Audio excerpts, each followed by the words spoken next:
हाँ, so yesterday we have seen Coulomb's law, right? So Coulomb's law हमने देखा था कि कब यूजफुल होगा, कि जब हम दो चार्जेस लेंगे तो वो चार्जेस के बीच में फोर्स ऑफ अट्रैक्शन और फोर्स ऑफ रिपल्शन होगा। तो कूलम्ब्स ने बहुत ही डिटेल्ड में प्रैक्टिकल कर एक्सपेरिमेंटली प्रूव किया, ओके, कि ये जो फोर्स है, फोर्स ऑफ अट्रैक्शन और फोर्स ऑफ रिपल्शन, वो किसके रिस्पेक्ट में और से कैसे किसके साथ प्रोपोर्शनल में होगा, डायरेक्टली प्रोपोर्शनल, इनवर्सली प्रोपोर्शनल कैसे होगा।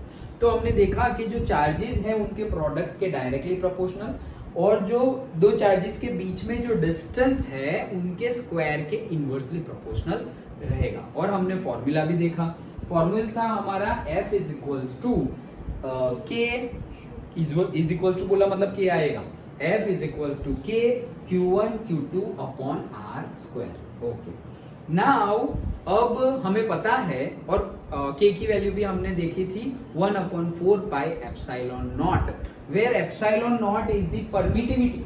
ओके, कि जो परमिटिविटी मतलब जहां पर ये चार्जेस रखे हुए हैं उसकी वजह से भी ये फोर्स ऑफ अट्रैक्शन और फोर्स ऑफ रिपल्जन पे इफेक्ट हो रहा है। तो वैक्यूम में रखे हुए हैं तो परमिटिविटी कुछ और होगी, एटमॉस्फेयर में रखे हुए हैं, अर्थ एटमॉस्फेयर में, तो परमिटिविटी कुछ और होगी। कोई दूसरे प्लेनेट के दूसरे एटमॉस्फेयर में तुम गए तो वहां पर भी परमिटिविटी कुछ अलग होगी। उसके अकॉर्डिंगली चार्जेस के बीच में फोर्स ऑफ अट्रैक्शन और रिपल्जन क्या हो जाएगा, चेंज हो जाएगा। डन, मतलब ऐसा जरूरी नहीं है कि सपोज दो चार्जेस तुमने लिए हैं जिसपे सेम 1 कूलम चार्ज है और 1 मीटर डिस्टेंस है, तो उसका यहाँ पर फोर्स, हाँ चलो क्वेश्चन, अगर दो चार्जेस है अर्थ पर और 1 कूलम चार्ज है दोनों का और उनके बीच में 1 मीटर का डिस्टेंस है, तो कितना फोर्स ऑफ अट्रैक्शन और रिपल्शन लगेगा? कल देख लिया था हमने, दोनों के बीच में कितना फोर्स लगेगा, वॉट एवर फोर्स, अट्रैक्शन और रिपल्शन, कितना लगेगा, याद करो। फोर्स कितना लगेगा, वैल्यू देखी थी हमने। अगर दोनों 1 कूलम लिया है और उनके बीच का डिस्टेंस 1 मीटर है तो नहीं, तो क्यों? दो चार्ज है, इसका चार्ज है 1 कूलम, दो पॉइंट सोर्स है, पॉइंट चार्ज है, इसका चार्ज है 1 कूलम, इसका चार्ज भी है 1 कूलम, और दोनों के बीच का डिस्टेंस है 1 मीटर, तो फोर्स कितना लगेगा? 9 × 10⁹ कल देखा था हमने। K की वैल्यू, हमारा फॉर्मूला है ये, अभी ये भी 1 है, ये भी 1 है, ये भी 1 है, तो जो ये होगा वो फोर्स होगा। और ये क्या है, 1/4 पाई एप्सिलॉन नॉट, 9 × 10⁹ ये रहा। तो इसीलिए तो हमने बोला था, ओके, ये रहा कि अगर Q1 Q2 1 कूलम और उनके बीच का डिस्टेंस 1 मीटर होगा तो फोर्स होगा 9 × 10⁹ न्यूटन। अब ऐसे ही क्वेश्चन JEE नीट में पूछ लेंगे, तो फिर हमें पता चलना चाहिए कि कितना होगा। हाँ आओ चलो जल्दी बैठो, तो हमें पता होना चाहिए कि कितना होगा। ओके, सो लाइक दैट, अब वो हमने पूरा F निकाल लिया और उसके यूनिट्स भी हमने देख लिए। नाउ हमें पता है कि F force is a vector quantity, तो हमें वेक्टर के रिस्पेक्ट में देखना है। देखो, अब वेक्टर के रिस्पेक्ट में हम कूलम्स लॉ देखते हैं। Since for a vector it is better to write Coulomb's law in the vector notation. Let the position, क्या करें, पहले बता दूं या समझा दूं? पहले समझा देता हूँ फिर पढ़ते हैं, ओके, क्योंकि पढ़ना थोड़ा लोडिंग जैसा हो जाएगा, ओके, क्योंकि हमें बोर नहीं होना, हमें तो कंसेप्ट समझना है। तो पहले हम कंसेप्ट समझ लेते हैं फिर पढ़ते हैं, या तो फिर एक चीज और कर सकते हैं कि पढ़ते पढ़ते समझते हैं, दोनों कर सकते हैं। ओके, यहाँ पे फिगर है तो पहले समझ लेते हैं, विदाउट फिगर होता तो हम ऐसे पढ़ते पढ़ते समझते हैं। देखो, मेरा ओरिजिन है O, यहाँ पर मेरा पॉइंट सोर्स है Q1, यहाँ पर मेरा पॉइंट सोर्स है Q2 मतलब चार्ज। ओके, अब देखो यहाँ पर फिगर से ही तुम बता सकते हो कि ये दोनों लाइक चार्जेस होंगे या डिसलाइक चार्जेस होंगे, मतलब कि अनलाइक चार्जेस होंगे। क्या लग रहा है? ये फिगर देखकर तुम्हें पता चल रहा है कि Q1 और Q2 लाइक चार्जेस है या अनलाइक चार्जेस है? कैसे पता चला चिराग? दोनों लाइन ऐसे जा रही है तो अनलाइक है, श्योर? क्यों? रिपल होगा।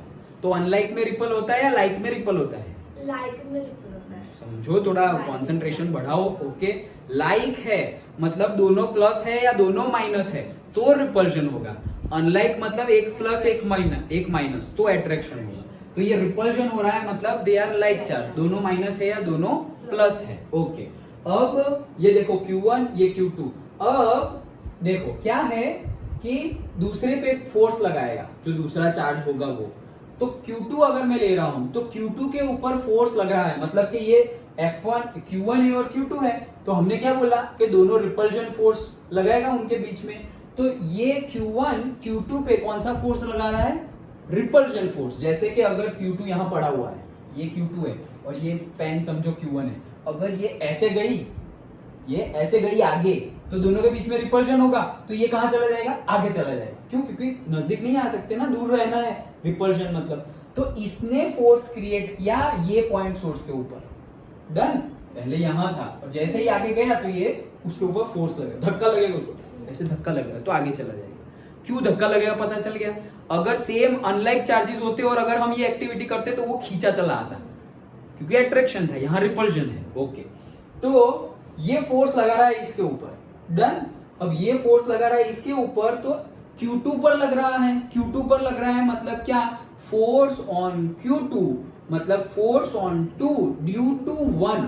किसकी वजह से? 1 की वजह से। इसलिए हम इसको डिनोट करेंगे F21।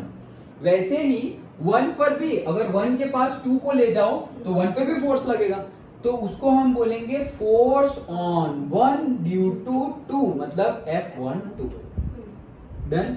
तो ये F12 ये F21 एंड ये है हमारे पोजीशन वेक्टर, पोजीशन जो शो करते हैं वो। सो ये ओरिजिन है, ये Q2 है, तो उनके बीच का जो पोजीशन वेक्टर है वो है R2 और इनके बीच का जो हमारा Q1 और ओरिजिन O है उनके बीच का जो पोजीशन वेक्टर है वो क्या है?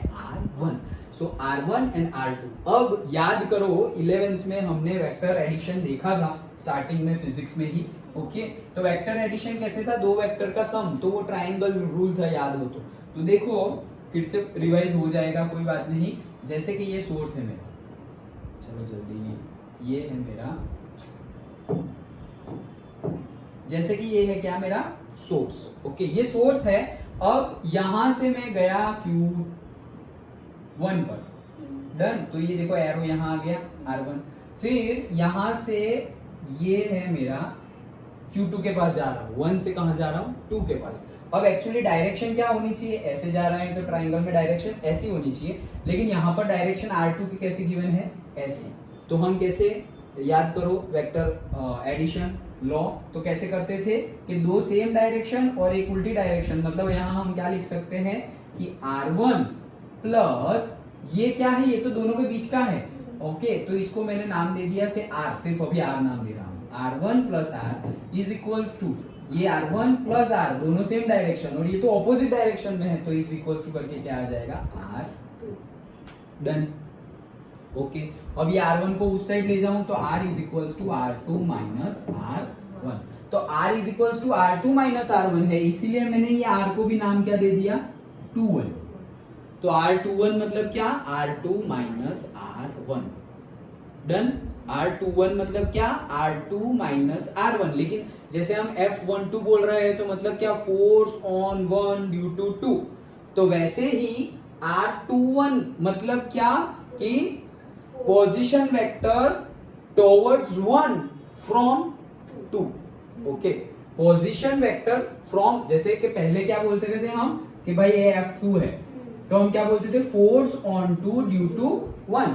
वैसे ही हम कहां जा रहे हैं? ये Q1 है और ये ये Q2 है, तो हम क्या बोलेंगे कि पोजीशन वेक्टर टुवर्ड्स 2 फ्रॉम 1। तो पोजीशन वेक्टर टुवर्ड्स 2 फ्रॉम 1, तो R21, यस करेक्ट, R21 लिखेंगे। पोजीशन वेक्टर टुवर्ड्स 1 फ्रॉम 2 तो R12, और पोजीशन वेक्टर लिखा क्या है उसके रिस्पेक्ट में बोला जाता है। R12 मतलब क्या? Position vector towards 1 from 2 and R21 मतलब क्या? Position vector towards 2 from 1। जैसे कि F12 मतलब क्या? Force on 1 due to 2 and F21 मतलब क्या? Force on 2 due to 1। Simple. Okay, तो ये हमने लिख लिया R21। क्यों? क्योंकि ये कौन सा है? पोजीशन वेक्टर टुवर्ड्स 2 जा रहे हैं ना हम। ये तो हमने R ही लिखा था पहले, लेकिन 21 क्यों लिखा? क्योंकि हम जा रहे हैं टुवर्ड्स 2, और कहां से जा रहे हैं? 1 से जा रहे हैं। तो R21 is equal to R2 minus R1। ये अगर हमने वेक्टर लिख लिया, इतना समझ में आ गया? ओके, तो अब वेक्टर फॉर्म में हम लिखेंगे। सो अगेन वेक्टर फॉर्म में लिखेंगे F is equal to K, तो कांस्टेंट ही है। अब Q1 Q2 upon R square, तो वेक्टर का सिर्फ वेक्टर कंसिडरेशन अब लेना है। अंडरस्टूड? ये कैसे लिखेंगे आ गया समझ में? और ये भी जो गिवन फिगर है वो भी समझ लो। देखो, ये मेरा Q1 है, ये मेरा Q2 है। ओके, और ये भी दोनों फोर्स देखकर लग रहा है कि दोनों लाइक है। लाइक है मतलब रिपल हो रहा है, रिपल हो रहा है। और हम बोले कि ये R21 है। R21 मतलब क्या? R2 माइनस R1, और से पोजीशन वेक्टर टुवर्ड्स 2 फ्रॉम 1। वैसे ही ये देखो क्या बोल रहे हैं कि R21 यही साइड है, लेकिन अब कौन सा फोर्स है? अट्रैक्शन फोर्स है। देखो, अट्रैक्शन फोर्स है, सही बोला, लेकिन क्या? अनलाइक चार्जेस है, मतलब एक पॉजिटिव होगा और एक नेगेटिव होगा। तो पॉजिटिव और नेगेटिव होगा तो Q1 into Q2 less than 0 हो गया, क्योंकि एक पॉजिटिव और एक नेगेटिव मल्टीप्लाई करेंगे तो आंसर तो माइनस में आएगा, इसलिए इट इज लेस देन 0 होगा तो ऐसा आएगा, और ग्रेटर देन 0 होगा तो ये आएगा। समझ में आया क्या बोल रहा हूँ? ये हमने रिपल्शन लिया। तो मान लो रिपल्शन कब होगा? जब दो प्लस है तब रिपल्शन होगा। तो एक पॉजिटिव नंबर दूसरे पॉजिटिव नंबर से मल्टीप्लाई होगा तो आंसर तो पॉजिटिव ही आएगा, so that is greater than 0। Minus लोगे तो भी सेम है, देखो माइनस एंड माइनस, तो रिपल्शन होगा। अब एक नेगेटिव नंबर का दूसरे नेगेटिव नंबर से तुम मल्टीप्लाई कर रहे हो, जैसे कि -1 इंटू -2 ऐसा कर रहे हो, तो माइनस माइनस तो प्लस हो गया, 2 1 2 हो गया, आंसर क्या आया? पॉजिटिव, तो दैट इज ग्रेटर देन 0। और अगर अट्रैक्शन होगा तो लेस देन 0 आएगा। क्यों? क्योंकि एक प्लस है और एक माइनस है, एक प्लस और एक माइनस का मल्टीप्लाई करेंगे तो आंसर माइनस आएगा। 2 मल्टीप्लाइड बाय -3 करेंगे तो आंसर क्या आएगा? -6। डन। तो इसलिए इट इज लेस देन 0। तो लेस देन 0 हो तब अट्रैक्शन, वैसे रटने की जरूरत नहीं है, समझो। डन, समझ लिया? ये अट्रैक्शन हो रहा है, ये तो पता चल ही रहा है कि ये अट्रैक्शन हो रहा है, लेकिन अट्रैक्शन कब होगा? जब दोनों में से एक नेगेटिव होगा। तो दोनों में से एक नेगेटिव और दूसरा पॉजिटिव, तभी अट्रैक्शन होगा। तो वैसा ही अट्रैक्शन हो रहा है। That means what? कि Q1 इंटू Q2 करेंगे तो माइनस साइन आएगी, और माइनस साइन आई विच इज लेस देन 0। याद नहीं रखना है, समझना। डन। ओके, तो ये हमने समझा। That's it. अब हम पढ़ेंगे तो सब कुछ समझ में आ जाएगा। देखो, let the position vector of charges Q1 and Q2 be the R1 and R2. Okay. We denote force on Q1 due to Q2 by F12 and force on Q2 due to Q1 by F21. Okay. Next. वो तुम बोल रहे थे तुम्हारा friend आने वाला? आज अष्टमी है तो आज उसके घर पे कन्या बैठी है। Going. The 2-point charges Q1 and Q2 have been numbered 1 and 2 for convenience, and the vector leading from 1 to 2 denoted by R2. Simple है, ये सब हमने डिस्कस कर लिया। R21 is equals to R2 minus R1. In same way R12 is equals to R1 minus R2, वो तो बोल ही सकते हैं। और हम ऐसा भी लिख सकते हैं R12 is equals to minus R21। ये कैसे लिख सकते हैं? सिंपल है। R21, ये तुमने बोला ना कि R21 is equals to what? R2 minus R1।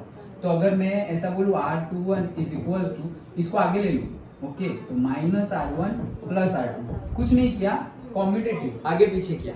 अब मैं माइनस कॉमन निकाल रहा हूँ, माइनस कॉमन निकाल लिया तो ये माइनस है वो क्या हो जाएगा? प्लस, तो R1, ये प्लस है वो क्या हो जाएगा? माइनस, तो R2। So minus R1 minus R2 को क्या बोलेंगे? R12। ये था क्या? R21। प्रूव हो गया। R21 is equals to minus R12। Okay, चलो। So the magnitude of the vectors R21 and R12 is denoted by this, negative होगा, that's it, सब पता ही है। ओके, अब ये R12 को हम यूनिट वेक्टर्स के फॉर्म में लिखेंगे। यूनिट वेक्टर्स याद है ना? I, J, K। ओके, कि भाई x डायरेक्शन हो तो I, नेगेटिव x हो तो minus I, positive J, negative J, positive K, negative K। तो वैसे ही हम R को भी डिनोट कर रहे हैं। तो R को डिनोट करने के लिए क्या करेंगे? ऊपर उसकी डायरेक्शन वेक्टर और नीचे उसका मैग्नीट्यूड। तो वैसे ही R21 है तो R21 is equals to what? के ऊपर क्या आएगा? उसकी डायरेक्शन, और नीचे क्या आएगा? उसका मैग्नीट्यूड। प्रिंटिंग में रह गया है क्या? ओके, ओके, सो R21 ऊपर डायरेक्शन आएगा और नीचे क्या आएगा उसका मैग्नीट्यूड। ओके, मैग्नीट्यूड मतलब हम मोड में लिखते थे, याद है ना? ओके, सो आगे देखते हैं। देखो, Coulomb's force between 2 point charges Q1 and Q2 located R1 and R2 respectively is then expressed as F21 is equals to 1 upon 4 pi epsilon naught।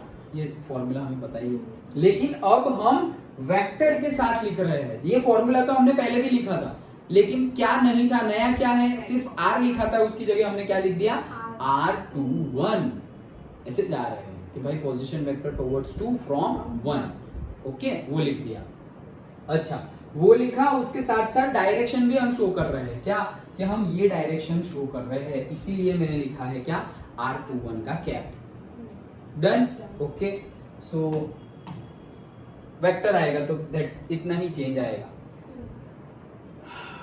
Some remarks, अगर यही इक्वेशन हम याद रख ले तो उसमें क्या क्या रिमार्क्स हो सकते हैं। देखो, this is valid for any sign of Q1 Q2। ये दोनों साइन के लिए, दोनों चाहे प्लस हो, दोनों नेगेटिव हो, एक प्लस हो एक नेगेटिव हो, सबके लिए वैलिड है। क्यों सबके लिए वैलिड है? क्योंकि ये तो मैग्नीट्यूड है, इसको एक्चुअली हमें लेना चाहिए मोड में। तो मोड के अंदर तो पॉजिटिव होगा, मोड में ही है एक्चुअली, पता नहीं आप भूल गए, तुम्हारी बुक में कौन सा है? ऐसे ही है, बट ये एक्चुअल वैल्यू कैसे होती है, मोड में होती है। ओके, सो मैग्नीट्यूड है, मैग्नीट्यूड को तुम थोड़ी नेगेटिव लोगे, डायरेक्शन को नेगेटिव लोगे ना, मैग्नीट्यूड थोड़ी नेगेटिव होगा। सो Q1 है, क्योंकि डायरेक्शन और मैग्नीट्यूड अब दोनों आ गए हैं। पहले जब हमने F निकाला तब दोनों नहीं थे, वो स्केलर जैसे हम ले रहे थे। अब हम F को प्रॉपर वेक्टर ले रहे हैं तो डायरेक्शन के लिए अलग है, तो फिर जो गिवन है वो क्या है, मैग्नीट्यूड। तो मैग्नीट्यूड के लिए अभी हम माइनस लिखेंगे नहीं, वैसे भी मोड में लिखेंगे तो बाहर आके क्या हो जाएगा, प्लस। कोई भी साइन हो, इसीलिए ये लिखा हुआ है कि Q1 Q2 के कोई भी चार्जेस हो, कोई भी प्लस हो या माइनस हो, फॉर्मूला यही रहेगा। Okay, F21 is along R21, तो F21 कौन से टुवर्ड्स में है, R21। वैसे which denotes repulsion as it should be for like charges Q1 and Q2, opposite sign होगी। ओके, तो अगर ऑपोजिट साइन हुई तो क्या होगा, F21 is along minus R21। Obvious है। देखो क्या बोल रहे हैं, सेंटेंस को समझो कि अगर दोनों ऑपोजिट चार्ज होंगे, कोई भी, ये दोनों अभी पॉजिटिव थे, ओके, और अभी समझ लो एक पॉजिटिव है और एक नेगेटिव है, तो पहले रिपल्शन हो रहा था, अब क्या होगा, अट्रैक्शन। अट्रैक्शन होगा तो ये तुम्हारा 2 था, ये 1 था, और ये तुम्हारा क्या था, R21। लेकिन अब तो तुम ऐसे आ रहे हो, R21 ऐसे था, तो अब तुम रिवर्स आ रहे हो, तो वो क्या हो जाएगा, minus R21। As simple as that. Done. Okay, so minus R21 which denotes the attraction as expected for unlike charges. Thus we do not have to write separate equations for this case like and unlike। इसीलिए हमें अलग से लिखने की जरूरत नहीं है। हम क्या रखेंगे याद, मतलब हमने कैसे समझा है वैसे ही हम याद रखेंगे कि भाई F21 मतलब कि force on 2 due to 1 will be equals to K Q1 Q2 upon R21 square into R21 cap. Done. कब, जब फोर्स ऑफ रिपल्शन होगा तब। और अगर फोर्स ऑफ अट्रैक्शन हो तो माइनस R21 कैप लिख देंगे। R21 जो पॉजिटिव है वो क्या हो जाएगा, माइनस हो जाएगा। उल्टा करके लिख दोगे तो भी चलेगा, माइनस ना लिखना हो तो तुम उल्टा करके लिख दोगे कि भाई F21 की जगह क्या लिख दोगे, F12। तो F12 लिख दिया तो K Q1 Q2 upon R12 का स्क्वायर, और यहाँ पे लिख दोगे R12। ओके, लेकिन तुम्हें वो जैसा था वैसा ही लिखना है तो फिर माइनस करना पड़ेगा, अदरवाइज यस उल्टा करके लिख दोगे तो भी चलेगा। Okay, so thus we do not have to write separate equations. Equation this takes for both the cases correctly, मतलब यही इक्वेशन दोनों केसेस के लिए सही सही लिया जाएगा। तुम्हें सिर्फ याद क्या रखना है कि अगर डायरेक्शन ऑपोजिट हुई, जैसे कि opposite science F21 is along minus F21 minus R2 के डायरेक्शन में होगा F21, लेकिन अगर F12 बोलोगे, 12 बोलोगे तो उसके लिए तो पॉजिटिव ही होगा। समझ में आया? पक्का? ओके, चलो तो आगे बढ़ते हैं। The force F12 on the charge Q1 due to charge Q2 is obtained by the equation। तो अब क्या बोल रहे हैं हम, फोर्स ऑन 1 ड्यू टू 2, तो again K Q1 Q2 upon R12 का स्क्वायर, और यहां हम लेंगे क्या, R12 दैट्स इट। ये अभी भूल जाओ, इतना जो हमें याद रखा। 2-1 के लिए यही था, R12 के लिए भी यही था। कब? जब रिपल्जन होगा तब। डन? ओके। अब क्या बोल रहे हैं ये? Is equals to -F21। वो तो पता ही है ना, क्यों भाई? अट्रैक्शन हो या रिपल्जन हो, दोनों फोर्स तो एक दूसरे की ऑपोजिट डायरेक्शन में ही है। फिर तुमने लाइक लिए अनलाइक लिए, अट्रैक्शन होगा तो भी ऑपोजिट डायरेक्शन है, देखो इसकी ऐसी है और इसकी ऐसी है, और रिपल्जन है तो भी दोनों की अलग है, तो मतलब एक जो आएगा दूसरा उसके नेगेटिव आएगा। So F12 is equals to -F21। ये डायरेक्टली भी तुम बोल दो कि F12 is equals to -F21, या तुम ऐसे भी बोल सकते हो। कैसे? कि अभी जो हमने डिस्कस किया ना, अभी हमने देखा था कि R21 is equals to -R12, ये अभी प्रूव किया ना हमने। ओके, तो उसके पॉइंट ऑफ व्यू से भी ये माइनस हो जाएगा। और वैसे भी हमें पता है कि अगर डायरेक्शन ऑपोजिट हो, दोनों फोर्स तो सेम है, तो डायरेक्शन ऑपोजिट हो तो तुम यहाँ या यहाँ कहीं पर भी माइनस एक साइड लिख लो। Okay, done. तो यही था हमारा Coulomb's law. So thus Coulomb's law agrees with the Newton's third law. Agree करता है, equal and opposite. Coulomb's law gives the force between the two charges Q1 and Q2 in vacuum। ये vacuum के लिए है, permittivity vacuum के लिए है। यहाँ पर जो गिवन है वो K की वैल्यू जो गिवन है 9 × 10⁹, वो किसके लिए है? वैक्यूम के लिए है। If the charges are placed in matter or in the intervening space has matter, this situation gets complicated due to presence of the charge constituents of matter। मतलब कि अगर किसी में रख दिया हमने, जैसे कि एटमॉस्फेयर में यहाँ पर रख दिया, तो एटमॉस्फेयर में ऐसा तो है नहीं कि ये 2 ही चार्ज हैं, और कितने भी चार्ज हैं वो दूसरे जो चार्ज है ना वो इसके ऊपर क्या करेंगे? अफेक्ट करेंगे, इसलिए उसकी परमिटिविटी चेंज हो जाएगी। We shall consider electrostatics in matter in the next chapter। तो इलेक्ट्रोस्टैटिक्स जो हम देखने वाले हैं वो नेक्स्ट चैप्टर में देखने हैं। अंडरस्टूड? डन? समझ में आ गया? तो ये था हमारा पूरा कूलम्स लॉ। कल हमने जो स्केलर पॉइंट ऑफ व्यू जैसा था उतना हमने देखा कि स्केलर पॉइंट ऑफ व्यू तो नहीं, बट हम बोल सकते हैं कि कूलम ने ये एक्सपेरिमेंट कैसे किया था वो डिटेल्ड में हमने देखा, और फिर उसका वेक्टर कंसिडरेशन एंड उसका फॉर्मूला एंड ऑल अभी आज हमने देखा। डन? पक्का?